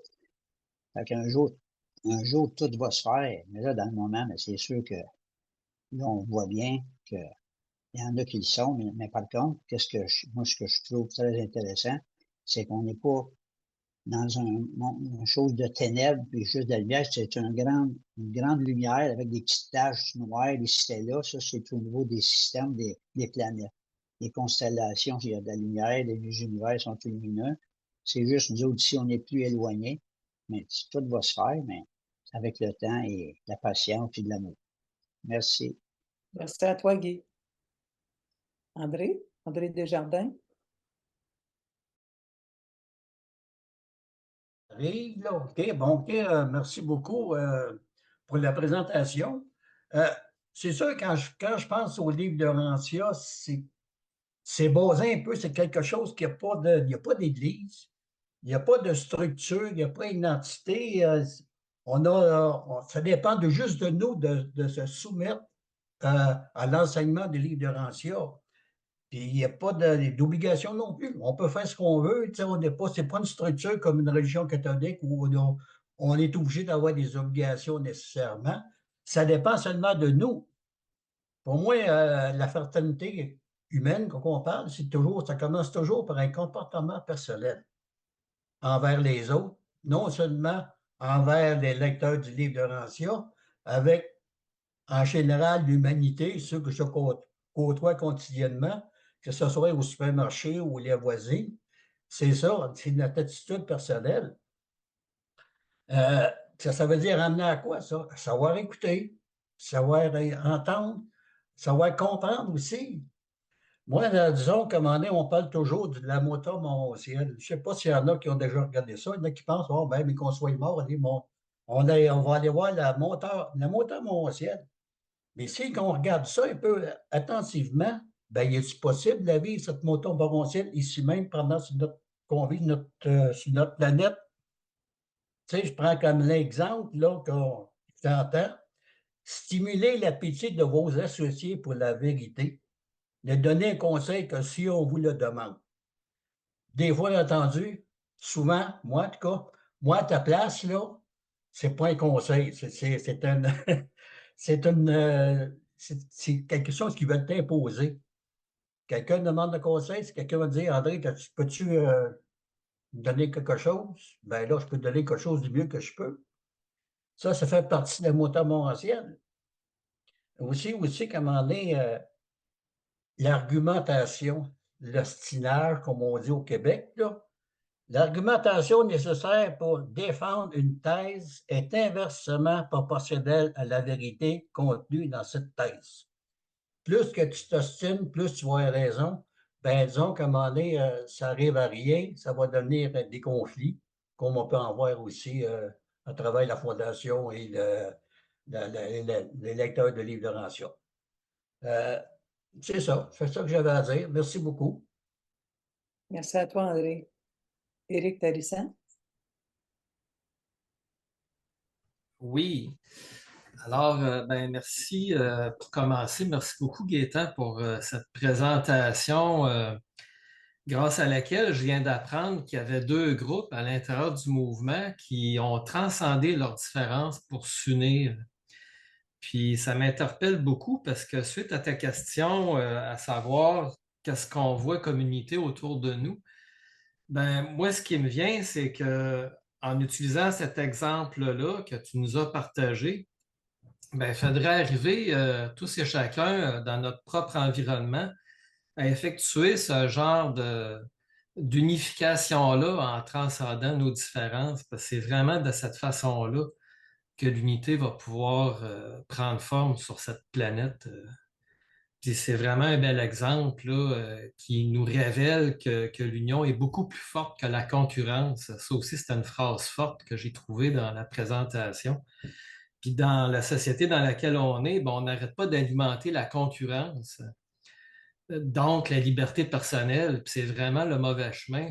Puis tout le monde, je parle de monsieur tout le monde en général, a beaucoup ça d'ancré en lui.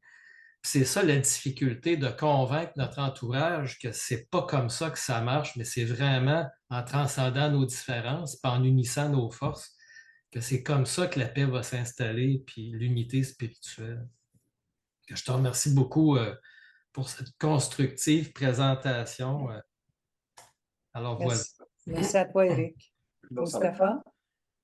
Attends une minute, je voudrais Ah. répondre à Éric. Merci, Éric, de ta contribution. C'est vrai que pour nous, on doit commencer à pratiquer. C'est ça qui est important, pratiquer cette unité-là avec tout ce qui nous entoure. À pratiquer cette conscience qu'on est unis avec tout le monde qu'on rencontre, avec ceux avec lesquels on travaille. Et si même on regarde à l'intérieur de nos propres familles, moi, je regardais chez moi, là, puis je me demandais qu'est-ce qui unissait chez nous, la famille, là. Puis à la mort de mon père, je me suis aperçu que c'était ma mère qui unissait la famille. Et je me disais, si ma mère était décédée avant mon père, je ne suis pas sûr qu'on serait rencontrés de façon régulière lors des fêtes comme Noël, toutes ces choses-là chez mon père. Mon père n'était pas nécessairement le rassembleur, c'est ma mère qui rassemblait. Pourquoi elle rassemblait tous les enfants? Parce qu'il y avait l'amour qui était présent. Beaucoup plus, elle exprimait beaucoup plus l'amour que mon père l'exprimait. Et ça, l'amour, c'est un indice unificateur, c'est un élément unificateur dans la société. Plus on aime les autres, plus on s'unit à ceux-là, plus on est unis. Alors, il faut développer cet amour-là des autres. C'est un effort qu'on doit faire. On ne peut pas le faire assis juste à lire, juste à discuter. On peut le faire seulement dans le service aux autres. L'amour, là, c'est comme un de nos amis Desjardins qui est décédé, qui était lecteur, là, pour ceux qui l'ont connu, là, Raymond Desjardins, il disait, l'amour, la seule chose que tu peux faire avec, c'est le donner. Tu ne peux pas le garder. Puis dans l'éducation, on nous dit la même chose. Alors, plus on donne de cet amour-là, plus on unifie le monde autour de nous. Et c'est à nous, autour de nous, là, de créer ces unités-là. Et c'est un peu comme un groupe d'études. Tu sais. Plus un groupe d'études est uni dans son partage, dans toutes ses activités, plus il vit spirituellement, plus il grandit spirituellement. Alors, merci de ce que tu as partagé. Merci, Gaëtan. Mustapha? Merci Gaëtan pour la présentation que j'ai trouvée très, très aboutie. Et personnellement, je te félicite beaucoup parce que on sent que c'est un travail qui est très fouillé. Et tu as commencé par citer les obstacles. Et j'apprécie bien que tu aies mis en exergue l'influence de la pensée luciférienne. Parce que souvent, on ne nous en parle pas, alors que c'est un chapitre très important du livre. Et on serait bien avisé de faire une analyse profonde sur nos comportements en tant qu'association. Tu as également parlé un peu de l'esprit populiste, l'esprit de compétition, qui n'ont d'autant pas de sens que chacun a son plan déterminé par son ajusteur de pensée. Nous avons chacun notre originalité, notre mission propre. Et nous ne le voyons pas parce que nous avons pris un autre axe qui est l'axe qui est déterminé par cet esprit de compétition. Donc ça, c'est important. Et ce que j'ai trouvé aussi surtout important, c'est que tu as donné les moyens de résoudre ce problème. En parlant un peu de la mission individuelle et en insistant sur le fait que on nous dit clairement que ce qui est cher est cher. Et donc, il y a une transformation qu'il nous faut faire par l'esprit. Il y a un travail individuel et tout le livre du Rancière regorge d'indications par rapport à cela. Et ça, c'est quelque chose peut-être qu'on néglige souvent. Et en même temps, tu as donné les moyens d'aller vers ça à travers les rendez-vous personnels avec Dieu, l'importance que tu as accordée à la méditation, à l'adoration, que tu as définie sous toutes les formes. Donc, je pense vraiment que c'est un travail et puis je t'encourage beaucoup à poursuivre parce que nous connaissons ton implication dans le mouvement Anti-Rancière, ton expérience au niveau de l'AUI, plus maintenant le rôle que tu joues à la Fondation. Et je peux témoigner que ça a toujours été ton souci, ce problème de la division. Et je pense sincèrement que toutes nos prières ici vont t'appuyer dans ce sens pour que tu puisses mener à terme cette initiative que nous apprécions tous. Et tu as conclu par un fait qui est très important, c'est que le fait que nous soyons tous habités par l'Esprit fait que nous sommes des frères et des sœurs. Et ça, c'est très important aussi. Et c'est le seul point qu'on peut vraiment relever comme une base fondamentale. Hein. Tu as cité tout de suite un proverbe africain et le même proverbe existe aussi sous un autre sens en disant que je suis parce que nous sommes. Parce qu'en réalité, le suprême, ce qui l'intéresse, c'est la totalité. Chacun a son plan, chacun a son parcours. Et je pense que personne n'est mieux armé que le lecteur du livre du Rancière potentiellement pour comprendre cela. Parce que ça a été dit sous toutes les coutures, sous toutes les formes. Le livre du Rancière commence par Dieu le Père, ça se termine par Dieu le Suprême, et entre les deux, il y a tout. Et vraiment, nous nous sommes habités par le Père qui est à l'origine, et nous nous mouvons dans le Suprême qui est la finalité aussi.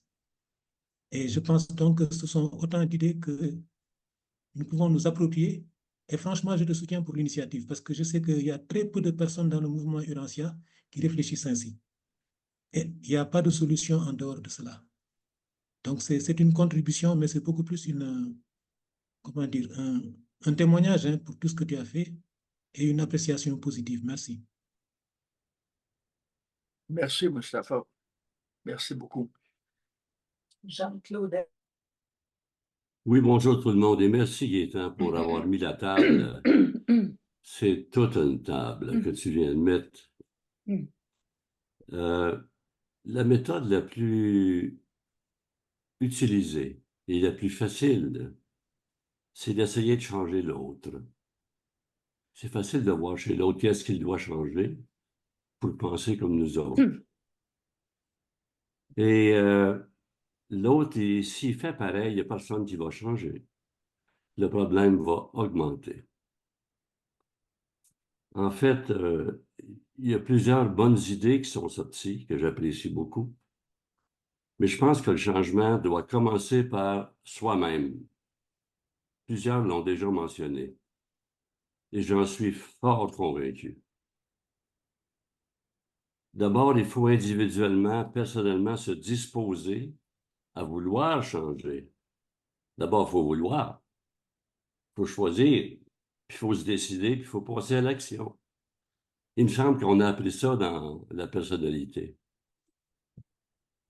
Et s'engager dans le changement, non pas pour amener l'autre à adopter nos idées, nos solutions, même qu'on croit qu'ils sont des meilleurs, mais essayer de se rapprocher de l'autre. Et si on se rapproche de l'autre, peut-être qu'il va se rapprocher de nous autres. Comme Gaétan l'a dit, oui, il faut aimer l'autre. Ça ne se fait pas sans amour. C'est pas possible. Il faut aussi prier. Quelqu'un disait récemment, un des éducateurs en sagesse divine progressive, la façon la plus rapide de changer quelque chose, c'est la méthode que Dieu utilise. La méthode de Dieu, c'est se changer soi-même. S'il y a plus de monde qui font ça, on va réussir à s'unifier. Mais si on prend la méthode de l'homme de vouloir changer l'autre, on ne va pas y arriver. Alors, sur ces réflexions, je nous souhaite de changer juste soi-même, pas les autres. C'est trop d'ouvrage. Bonne journée. Merci, Jean. C'est Merci. vrai qu'il faut commencer par soi-même. Et en fait, c'est ce que je voulais amener dans la première partie de ma rencontre, de cette présentation-là, c'est qu'on se pose la question à nous. Nous, est-ce que nous vivons cette unité spirituelle avec ce qui nous entoure? Est-ce que nous vivons cet esprit d'unité spirituelle? Est-ce que nous la ressentons, cette unité-là, avec le reste du monde? Ou si nous voyons des divisions, ou si nous jugeons, et si on a encore des préjugés, des préconçus, plein de choses qui nous empêchent de s'unir les uns les autres, qui nous empêchent nécessairement d'évoluer, de se changer. Alors, ça pose un regard sur soi-même, sur nos habitudes. Et c'est pour ça que la prière, la méditation, l'adoration, le service sont essentiels dans cette transformation-là. Comme je disais, Desjardins disait, l'amour, on ne peut pas la garder pour soi, il faut la donner. Et plus on la donne, mais plus on change. C'est l'amour qui nous transforme. Alors, merci de ton témoignage. Sophie, c'est à toi. Oui, merci Gaëtan. Ce que suscitent tes questions chez moi, c'est deux choses. La première chose, c'est la différence entre la volonté d'unité et la réalité de l'unité. Et donc, bon, la volonté de l'unité, c'est construire, avoir des projets, des démarches, enfin, quelque chose de très actif, extérieurement, même matériellement et tout. La réalité de l'unité, c'est autre chose. Et moi, je la lie au pardon. Pour moi, la réalité d'unité au niveau expérientiel, donc là, tu demandes justement un peu euh, quel a été le processus de réalisation de la réalité d'unité quand elle n'était pas là. Parce que quand elle est, il y a des personnes avec qui on se sent d'avance en grande communion, donc c'est bien. Mais quand elle n'est pas là, dans ma vie, ça m'est arrivé 2 fois où j'en ai vraiment pris conscience d'une manière très forte. La première fois, c'était avec un voisin qui m'avait vraiment cassé les pieds, que j'avais insulté, etc. et tout. Et à l'époque, j'allais beaucoup à l'église et le dimanche d'après, bizarrement, pour la première fois de ma vie, je l'ai vu à l'église. Et là, je me suis retournée et là, je me suis dit, soit je suis cohérente dans ma foi et je vais lui demander pardon, soit je suis une imbécile. Voilà, ça a été ma première expérience, donc je suis allée lui demander pardon.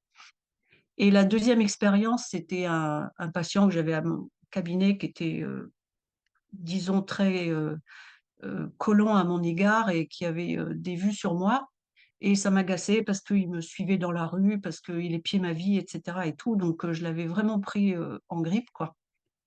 Et ça a duré de nombreuses années. Et au bout de, je sais pas, de plein d'années, j'étais dans une librairie. Et enfin, je suis sortie d'un magasin, là. Et vous savez, on sort et puis quelqu'un rentre.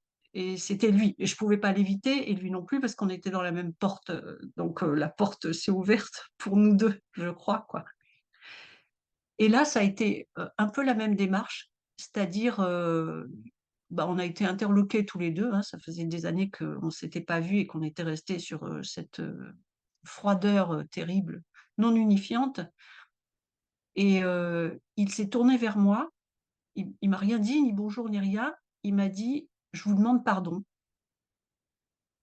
Et là, j'ai vraiment eu intérieurement le choix de me dire, je dis oui, ou non, bien sûr, c'est mon libre arbitre. Mais pareil, c'est des instants extrêmement précieux qui sont à la fois des millimètres, mais où il y a toute la vie qui est contenue dedans, toute ma foi. Donc, bah, soit je disais oui, soit je disais non. Où est-ce que j'étais en accord et en unité? Et donc, je lui ai dit: «Bah oui, je vous pardonne». Et ça a été des moments extrêmement forts de réalisation de l'unité. C'est-à-dire que la volonté de l'unité, on peut l'avoir tous les jours, c'est notre vie, enfin, c'est notre pain quotidien du matin au soir et du soir au matin. Comment être, serviable, gentil, à l'écoute, bon, et cetera, et cetera. Mais ça, c'est comment dire? C'est de la quotidienneté, des actes. Mais quand elles se réalisent à l'intérieur avec cette transformation, et là, c'est vrai qu'en une fraction de seconde, les adversités, ce que tu as parlé, hein, de l'égoïsme, des pensées lucifériennes, peu importe, chacun met les mots qu'il veut, peu importe, ou la défense de son territoire, les mécanismes de défense en psychologie, et cetera. Tout s'écroule à un moment. On sent que tout se délite par le travail spirituel et ce travail, d'immédiateté, de la divinité, quoi. Et tout d'un coup, tout s'apaise, tout se clarifie, on sent que tout est en place et que, voilà, il y a une reconnaissance de l'autre, quoi qu'il se soit fait, et que cette reconnaissance de l'autre, elle amène une reconnaissance de soi, la vraie fraternité, la vraie égalité entre chacun, et c'est instauré. Voilà, ça y est, c'est en paix. Après, on peut continuer sa vie, même si on ne se voit pas, c'est pas grave. Il y a plus ces rancœurs, ces amertumes et ces divisions, tout simplement. Voilà ce que je voudrais dire. Ouais, merci, Sophie. Tu touches réellement un point important. Les rancœurs qu'on peut avoir contre quelqu'un d'autre, les ressentiments, le fait de ne pas pardonner à quelqu'un d'autre. Et le pardon, c'est un élément très important pour redécouvrir cette unité, mais quand on le fait, en fait, on retrouve cette unité intérieure avec cette présence, parce que c'est Dieu, en fait. Quand on n'est pas, moi j'ai l'impression des fois, même quand on vit une séparation avec Dieu, c'est pas Dieu qui se sépare de nous, c'est nous qui se séparons de lui. Tu sais, des fois, en tout cas, moi, dans ma vie, là, j'ai fait des fois des choses, puis ces choses-là, ben, ça me mettait en conflit avec mes valeurs les plus élevées. Et je me sentais séparé à ce moment-là de Dieu. Mais c'est moi qui se séparais de cette communion-là. Et c'est la même chose quand il nous arrive qu'on a des ressentiments envers quelqu'un, de l'acrimonie envers quelqu'un. On se sépare de ce sentiment d'unité avec l'ensemble, avec l'amour de Dieu. Moi, c'est comme ça que je le vois. Et en fait, ce que tu exprimais, là, tu sais, le fait de dire oui ou non, c'est de vivre réellement la volonté divine. Si on était capable consciemment de vivre la volonté de Dieu à tout instant de notre vie dans nos rapports avec les autres, ah, ben, il n'y aurait pas d'acrimonie, on serait toujours au meilleur de nous-mêmes. Mais souvent, on s'oublie, malheureusement. On oublie que Dieu est là, on oublie notre promesse de faire sa volonté. Et là, on laisse notre ego prendre l'avant, on laisse nos habitudes prendre l'avant. Et souvent, mais par ce fait-là, par ces habitudes-là, on fait des choses qu'on regrette, qu'on peut regretter. En autant que ce n'est pas l'impardonnable. Là. Mais oui, le pardon, c'est réellement, comme un de mes amis disaient, le pardon, c'est divin. Parce que ça nous relie, ça nous remet en contact avec la source première, Dieu. Alors, merci de l'avoir partagé. Normand? Oui, moi, ça fait suite à ce que Jean a dit et à Sophie. Ça dit à quelque part dans le livre d'Horatia que plus on connaît l'autre, plus on l'aime. Puis, à partir de ce principe-là, moi, je me dis, il faut accueillir l'autre, il faut s'ouvrir à l'autre, il faut se mettre à l'écoute de l'autre. Ça, c'est un premier geste qu'il faut faire soi-même, aller vers l'autre. Mais le problème dans ça, c'est que est-ce que l'autre veut venir vers nous autres? Est-ce qu'il veut s'ouvrir à l'autre? Est-ce que ça va être un exercice réciproque? L'idéal, c'est d'en arriver à ça. Fait que là, il faut amorcer un dialogue réciproque. Puis, comme Jean l'a suggéré, il faut faire le premier geste, d'après moi. Puis pour ça, dans le cas de l'association puis le brotherhood, le fellowship, moi, je me demande si on pourrait pas organiser des activités communes entre les deux. Il y en a déjà eu des activités communes, puis moi, j'ai participé à ces activités-là, puis j'avais trouvé ça très beau comme geste. J'avais senti, je me souviens que j'avais senti comme une unité, une union entre les deux. Peut-être que l'union, c'est le début d'une unité, finalement. Puis, ou bien, encore, si l'autre ne s'ouvre pas à nous autres, peut-être s'offrir à lui aider dans ses propres activités. Ça peut commencer plus loin, puis avec le temps, bien, plus on se connaît, bien, plus on va vouloir continuer dans ce sens-là. Fait que c'est ce que je propose. Merci. Merci, Normand. Tu me fais rappeler une histoire que tu m'avais racontée il y a longtemps quand on avait été à Wilmington. Je ne sais pas si tu te souviens, l'histoire de cet employé-là avec lequel je travaillais et que tu avais décidé de t'approcher de lui. Bien, ça, c'était un super bon exemple de tenir à l'autre, en fait, d'aller le rejoindre pour mieux le connaître. Mais ça a dégénéré. En fait, ça a généré, pas dégénéré, ça a généré une amitié entre toi et cette personne-là. Alors, c'est un moment donné, peut-être tu auras le temps de nous raconter cette histoire-là ou de l'écrire, mais moi, j'ai trouvé que c'était un témoignage exemplaire, extraordinaire pour faire comprendre, en fait, la force de la volonté humaine à aimer l'autre. Parce qu'il faut aussi avoir la volonté d'aimer les autres, d'aller au-devant des autres. Alors, c'est à nous à faire le premier pas. Alors, merci de ton partage. Gilles, c'est à toi. Oui, merci Gaëtan, et merci à tous les interlocuteurs qui ont parlé. Je suis tellement d'accord avec tout le monde, là, ça me fait monter là, chacun de vos propos, de vos partages me fait monter. Là, wow, des beaux cadeaux. Assez que j'ai presque oublié mon partage. Mais en fin de compte, justement, l'autre est tellement important. Moi, j'aurais juste une question à poser. Votre technique pour conduire les âmes affamées dans le royaume spirituel devient-elle de plus en plus un art? OK? Fait que c'est un travail de chaque jour. C'est pas quelque chose d'acquis, c'est un travail de chaque jour avec ton voisin, avec ta connaissance, avec ta non-connaissance, etc. Puis, ça amène plus que l'unité, ça amène de l'amour, ça amène un paquet de cadeaux. Ma conjointe dirait, c'est toujours un cadeau dans un cadeau. Avec Dieu, tu t'approches et dis, ah, je vais trouver ça, je vais trouver l'unité. Non, non, hey, garde, là, ça, oups, il arrive, là, c'est multiplié par 1000. Alors, si on recherche de faire la volonté de Dieu, il va y avoir de l'unité, il va y avoir de l'amour, il va y avoir du partage, puis plein d'autres choses, là, en tout cas. Je vous remercie d'être mes amis, là, tout présents ici l'après-midi. Ça me fait bien du bien. Puis à la prochaine. Merci, Gilles. Claude, tu as la parole. Oui, c'est ouvert, oui. Ben, merci, Gaëtan, pour la présentation que tu as faite. C'était super intéressant. J'aurais 2-3 questions. Je vais te donner tout d'une shot pour pouvoir me répondre.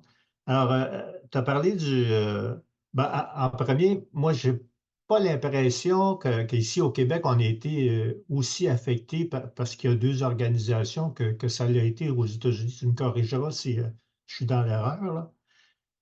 Tu as parlé du sondage que Sue a fait pour l'unité des 2 organisations. Est-ce que tu connais le résultat de ce sondage-là? Et puis, tu vas participer à la réunion des deux organisations pour la création de l'unité. C'est quand est-ce que ça va avoir lieu? Et ben, j'imagine qu'on va avoir un suivi de ces réunions-là. Et quel résultat que tu entrevois si on réussit à la faire, cette unité-là? Qu'est-ce que ça va changer pour tous les lecteurs du livre du Laurentien? Voilà, merci. Ah, merci pour tes questions. Premièrement, Sue Succombé, quand elle a envoyé le sondage, elle a récolté au-delà de 600 signatures favorisant l'unité organisationnelle. Autant sur un côté que ce soit du fellowship ou que ce soit de l'OUI. Alors, c'était en fait là, un résultat tellement probant, en fait tellement significatif d'un désir d'unification que le fellowship ont décidé de voter une résolution, ce qui n'est jamais fait avant.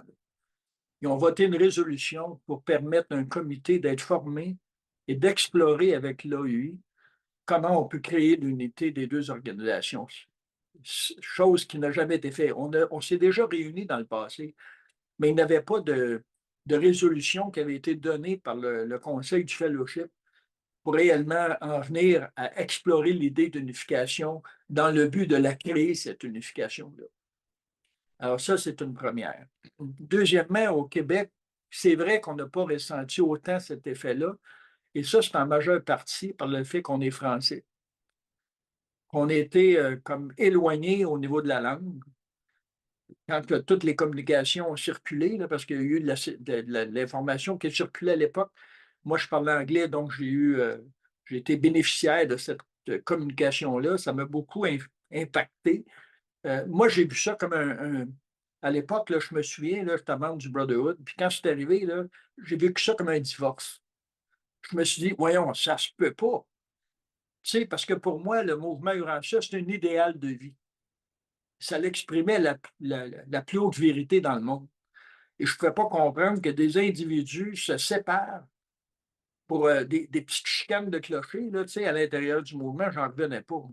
Et ça m'a réellement marqué, moi, profondément, parce que j'ai vécu ça comme une séparation, comme un divorce.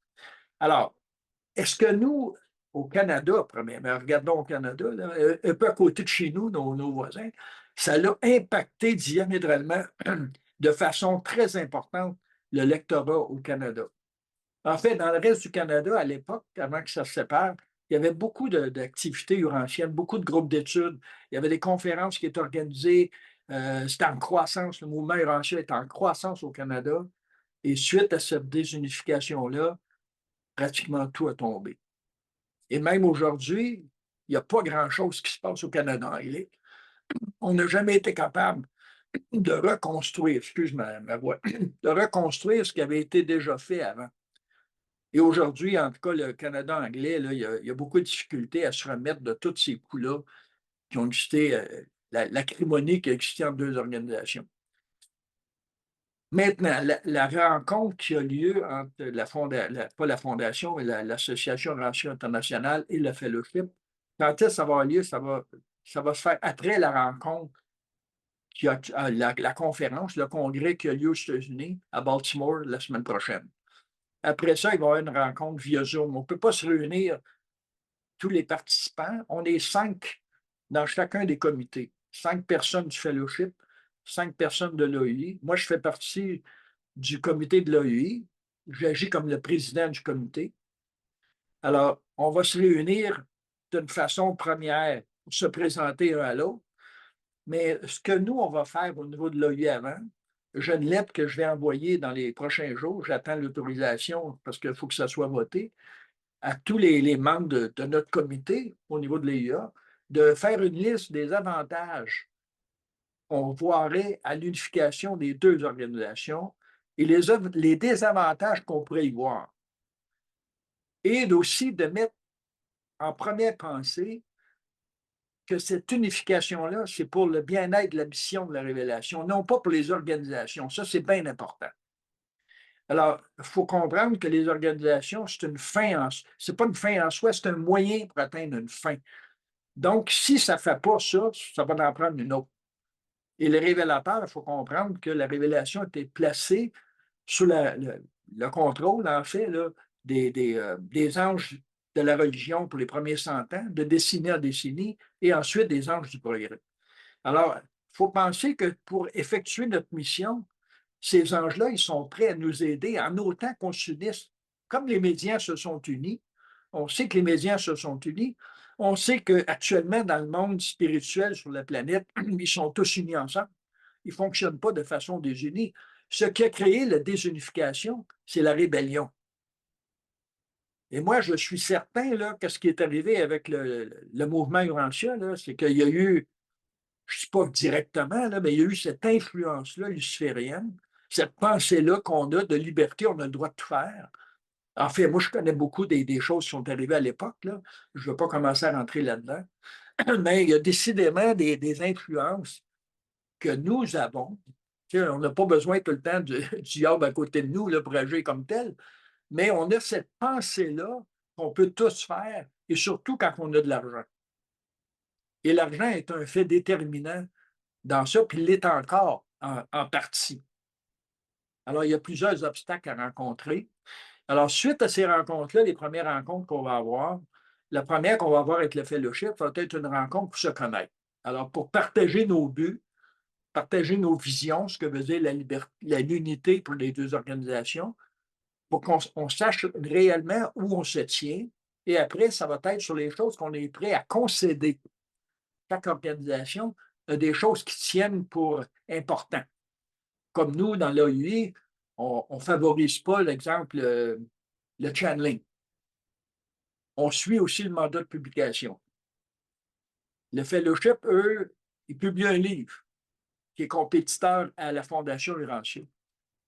Alors pour nous, ça, c'est quelque chose qui ne doit pas être. On ne peut pas s'unir avec une organisation qui serait en compétition avec la Fondation. Alors, il va falloir trouver des compromis. Alors, il y en a d'autres compromis. Là. Alors, il y a plusieurs personnes. On a fait un sondage à l'AUI. Je ne sais pas si certains d'entre vous l'avaient reçu. Nous, on l'a envoyé ici au Québec. On a demandé aux gens, on a posé 3 questions. Alors, on a fait un résumé de toutes ces questions, des réponses à toutes les questions. Et on a toutes mis les questions ensemble qui vont être soumises au conseil de l'AUI pour qu'ils, eux, à la suite d'une analyse de ces réponses-là, nous donnent une directive claire sur notre mandat. Alors, quand on va aller dans ces rencontres-là, on va avoir un mandat clair, mais on ne prendra pas des décisions de façon arbitraire. Il va falloir que les décisions soient entérinées par le conseil de l'AUI et ensuite soumises aux membres. Alors, les grandes décisions, et suite aux grandes décisions qui vont être prises de s'unir, on va avoir éliminé les points majeurs. Comment on va s'unir, ça, c'est un autre processus. Et c'est un processus qui probablement va prendre 2, 3 ans, peut-être même 4 ans. Naturellement, il va y avoir des embûches, il va y avoir des difficultés, des grosses difficultés. Alors, il va falloir mettre en place un comité de gestion des conflits. Parce qu'il va y avoir des conflits. Alors, il va falloir qu'il y ait un comité qui soit mis en place pour gérer les petits conflits qui vont surgir. Puis, il y a déjà à l'AUI et au fellowship des personnes dans le passé qui s'étaient portées volontaires, des personnes qui sont des organisateurs, des gens qui savent comment unir les choses de façon organisationnelle, qui sont pratiquement des experts, qui vont nous appuyer, en fait, qui vont nous conseiller comment créer cette unification-là d'organisation. 2 organisations qui vont venir ensemble avec des règles différentes. Est-ce qu'il va falloir recréer les règles, recréer la charte, changer de nom, se réenregistrer? Mais nous, au Québec, ça ne changera rien, ça. On va continuer à fonctionner. Puis nous, on croit qu'en faisant ça, ça va créer un attrait chez les jeunes. Parce que souvent, les jeunes ont s'est aperçus qu'ils ne sont pas intéressés au mouvement Urantia, parce que quand ils regardent le mouvement, ils ne voient pas un idéal. Et les jeunes ont besoin d'un idéal. Et ça, c'est important qu'on ait une vision claire de ce que nous sommes. Et une fois unis, en tout cas, moi, je crois sincèrement qu'on va avoir beaucoup plus d'opportunités, beaucoup plus d'attractions pour les jeunes lecteurs ou les nouveaux lecteurs qui s'unissent à nous. Et ça va éviter aussi la duplication de plein de projets qui est une perte monétaire là, énorme. Là. Alors, voilà. Alors, je pourrais en dire beaucoup plus, là, mais merci pour tes questions. Normand, tu as la parole. Oui, mais Gaëtan, j'ai été surpris quand tu dis, quand tu exprimais que tu sentais que ça se pouvait pas qu'on se sépare comme ça parce que l'organisation, c'est une belle organisation là, de haut niveau. Puis ça m'a fait penser tout de suite à la rébellion. Quand la rébellion s'est passée, tout le tumulte que ça a créé autour, du monde qui se sont sentis trahis, puis ça s'est reproduit avec Adam et Ève. C'est assez spécial. Puis, dans le fond, c'est un peu comme si toute l'organisation, le mouvement d'Urantia, comme tu dis, ben, on est en train de vivre dans le mouvement la même expérience. C'est l'expérience comme une sorte de rébellion. Puis là, c'est comme si on est en train de vivre, comme tu dis, la réunification. Ça aussi, c'est une belle expérience à vivre. Comment faire ça? Et nous autres, on est des agondontaires. Puis on fait l'expérience de vivre dans un milieu qui vivent à l'intérieur d'un milieu où il y a eu une rébellion comme ça. Mais là, on vit aussi comment le remettre sur pied.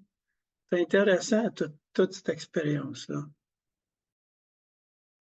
On vit des moments extraordinaires, Normand. On vit des choses, des moments historiques, en fait. Et j'en ai vécu un la semaine passée quand j'étais à Thaïlande pour le lancement du livre en chinois. Taïwan. À Taïwan, excuse, Thaïlande, je me trompe tout le temps, à Taïwan. Mais ce qu'on a dit aussi aux gens qui étaient là, il y avait à peu près 70 personnes qui étaient réunies, la majorité des femmes, ce qui était réellement surprenant. Ils étaient tous très excités de ce lancement-là. Et ce qu'on les a dit, parce qu'on était 5 à faire des conférences, et on l'a tous dit de rester unis ensemble. Parce qu'on sait comment, quand ils arrivent souvent dans un pays où les gens, des fois, ils veulent partir sur un bord ou sur l'autre, de rester unis ensemble, de ne pas créer la désunion dans le mouvement. Alors, j'ai vécu un moment historique et l'unification, ça va être aussi un moment historique dans le mouvement, comme ça l'a été pour tous les autres mouvements d'unification. Alors, merci.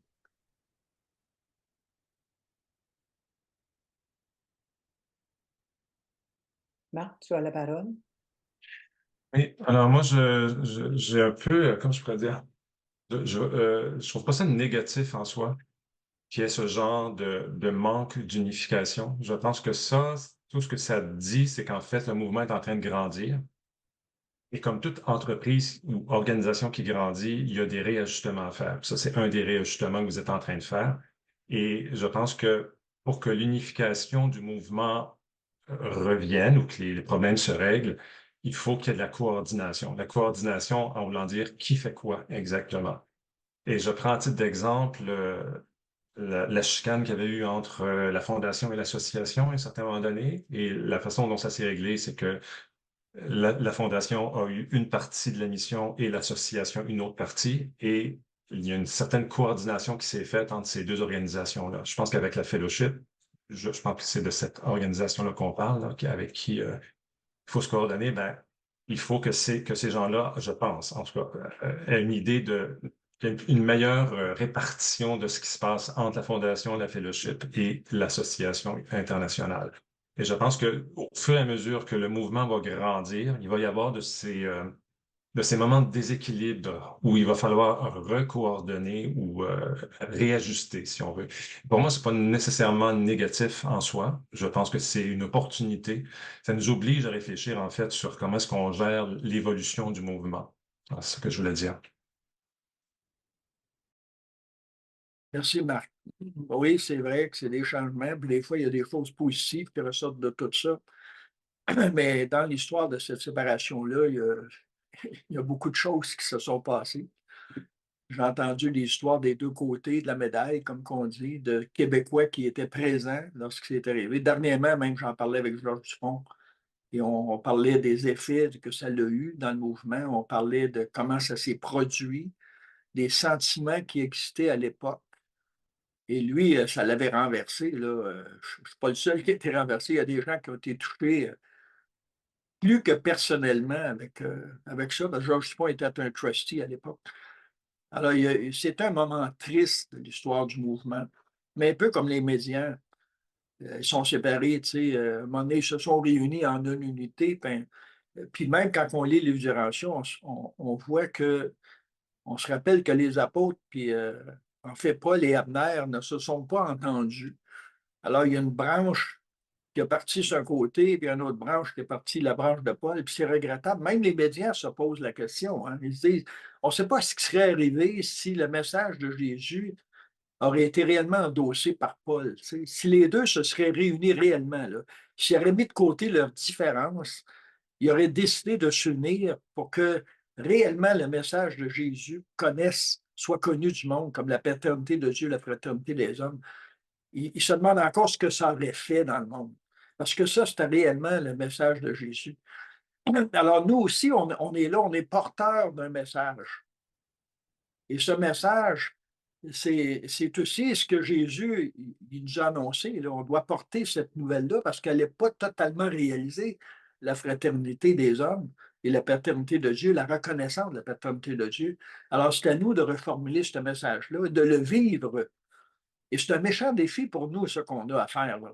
Alors, ça fait partie de toutes nous-mêmes, ça, là, de vivre cette réalité-là, qu'on est des enfants de Dieu et d'en prendre réellement conscience.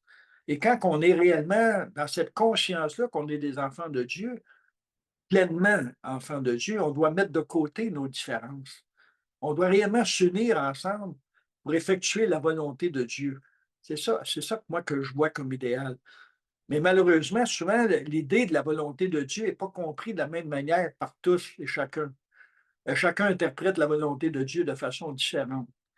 Alors, il faut réellement approfondir notre compréhension personnelle de ce que veut dire faire la volonté de Dieu dans nos vies.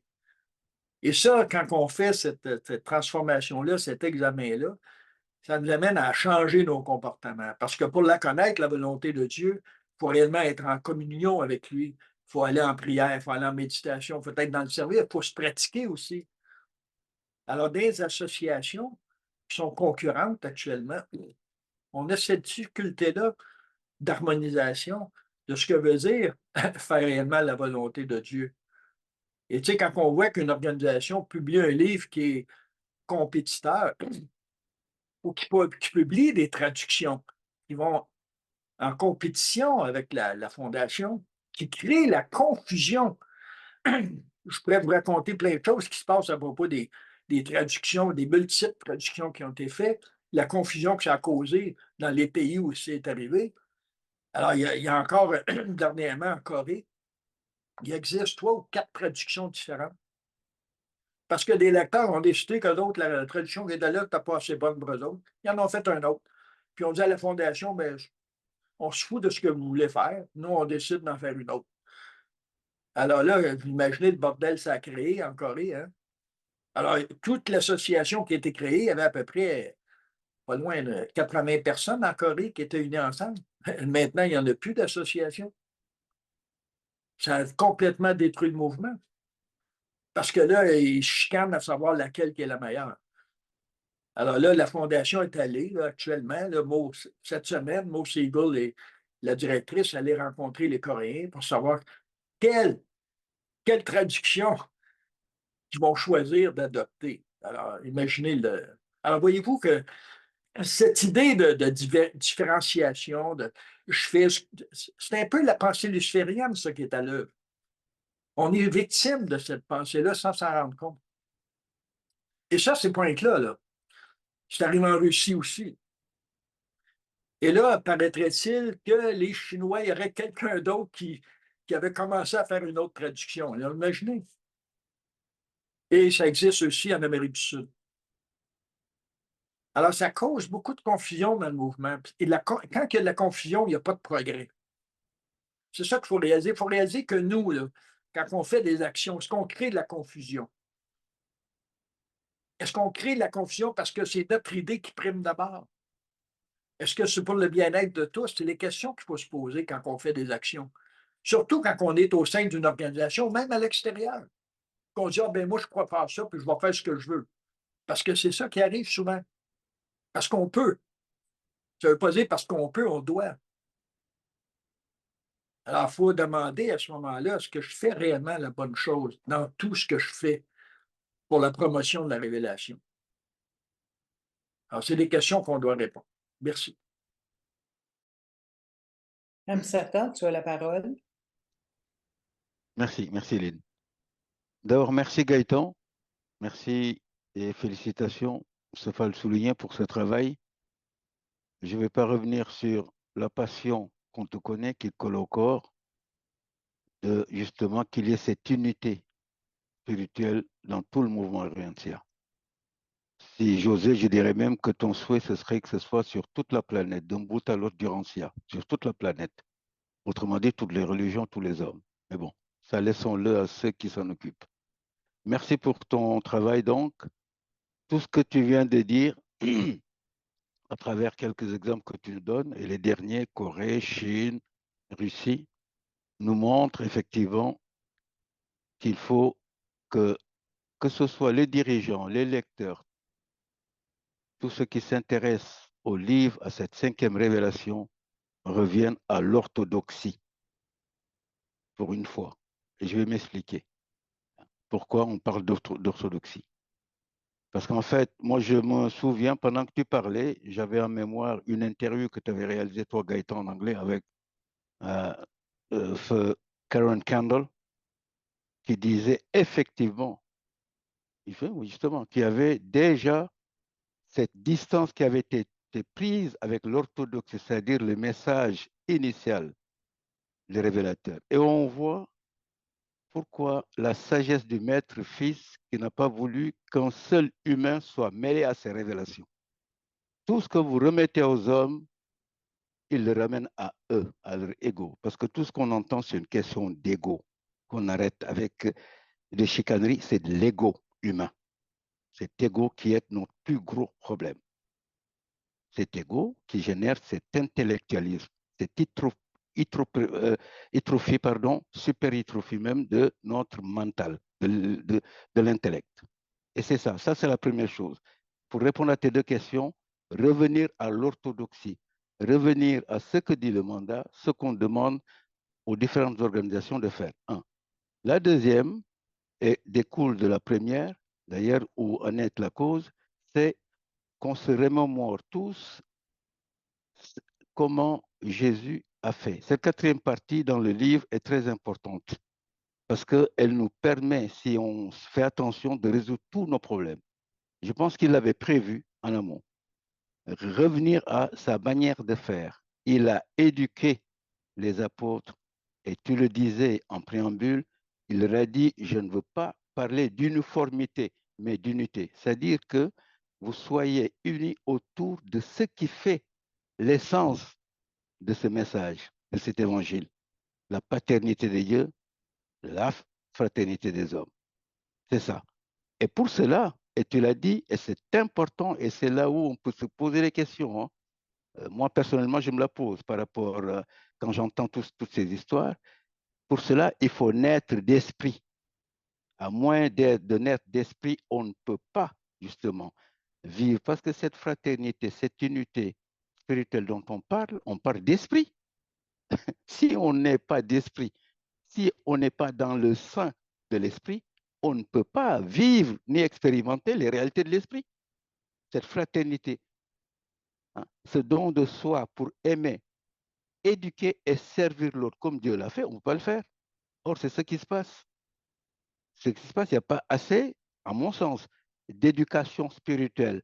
Quand on en parle, les gens se croient instruits déjà, alors qu'ils doivent être éduqués spirituellement.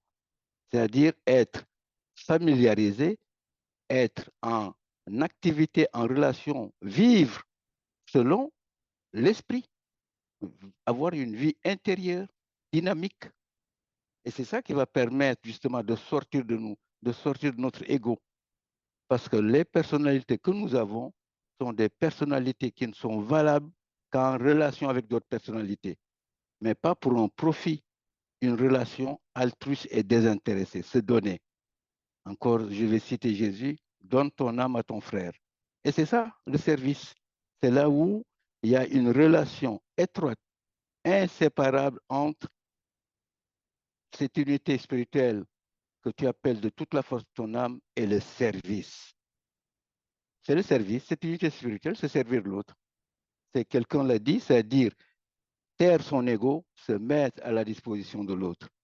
Et donc, voilà, pour répondre à tes deux questions, je pense qu'il faut qu'on revienne à l'orthodoxie et qu'on embarque avec nous, comme viatique, la manière de faire de Jésus.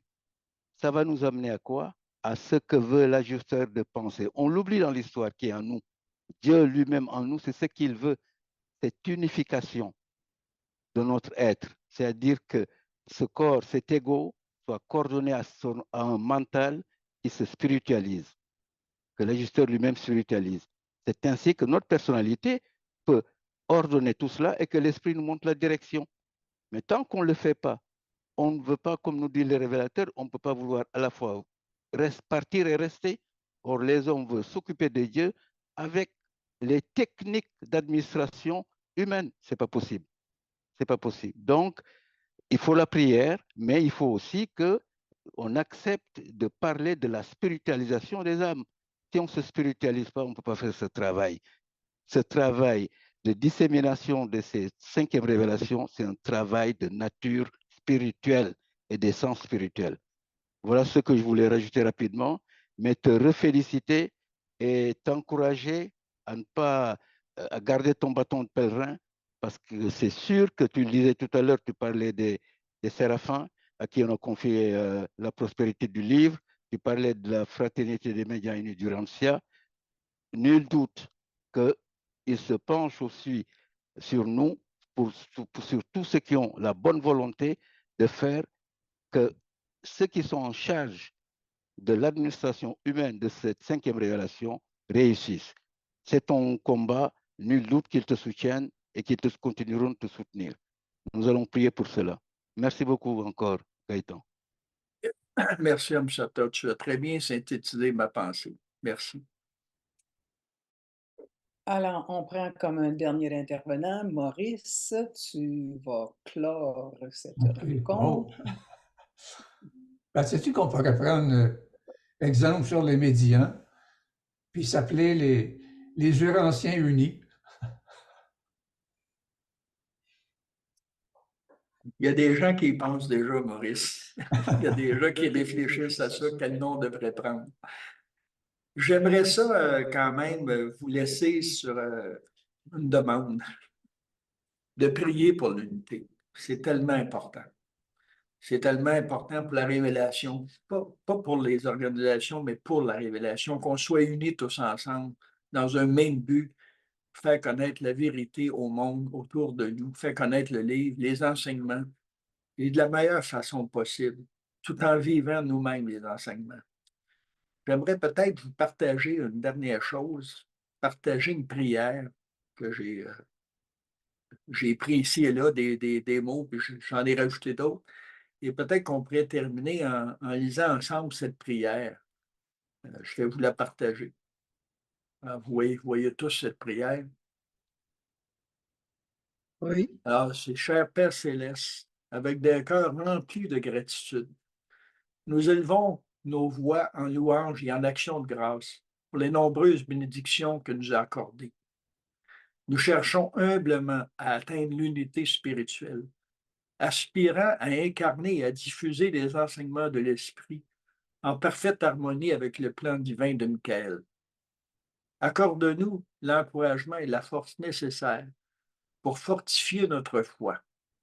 Donne-nous le pouvoir d'être des ambassadeurs inébranlables de ta présence divine, assurant que la vérité de ton esprit intérieur soit partagée au loin. Nous t'implorons d'inspirer ces âmes dévouées, travaillant au sein des organisations qui promeuvent les enseignements du livre de Rancia. Puissent-elles être des exemples d'unité spirituelle, s'efforçant ardemment d'une coopération accrue. Que leur effort soit un phare d'harmonie organisationnelle servant le bien supérieur de l'humanité en faisant avancer la mission de cette révélation dans notre monde.